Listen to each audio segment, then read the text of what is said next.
वो मोदी जी हमारे यहाँ अमेरिका में आए थे और वो बोल रहे थे कि हमारे इंडियन लोग के खून में डेमोक्रेसी बहती है। तो मेरे दिमाग में 2 क्वेश्चन आए थे कि पहली बात तो ये है कि ये इंडियन लोग जो राम राज्य को मानते हैं, वो कैसे क्या डेमोक्रेसी को मान सकते हैं, क्योंकि वो राम बोले तो एक राजा है और राजा और प्रजा यानी ये तो डेमोक्रेसी के खिलाफ है। और दूसरी बात मुझे मेरे दिमाग में ये आई कि पुनर्जन्म जो ये लोग मानते हैं इंडियन लोग, उसमें लोग पिछले जन्म के पाप पुण्य से हिसाब से जन्म पैदा होते हैं, तो वो जन्म से हम्म। समान नहीं रहते।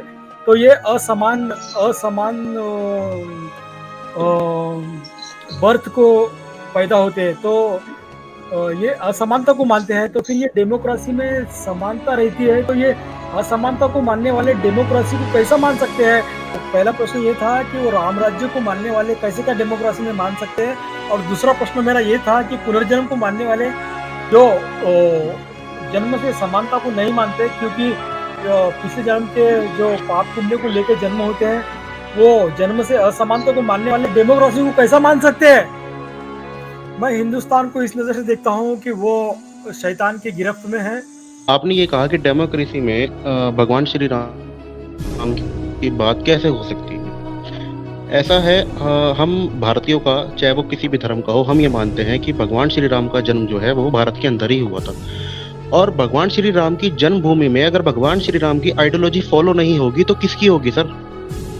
और भारत के अंदर अगर आप बात करेंगे किसी दूसरे मजहब की, तो आप अगर इतिहास उठा के देखेंगे ना सर, सबसे पहले आने वाला जो इस दुनिया के अंदर जो सबसे पहले आने वाला मिलेगा ना आपको, सबसे पुराना पुराना जो धर्म मिलेगा वो आपको सनातन ही मिलेगा। और जो आपने कहा कि भगवान श्री राम सिर्फ राजा थे, नहीं सर, वो राजा के साथ साथ विष्णु जी के अवतार भी थे।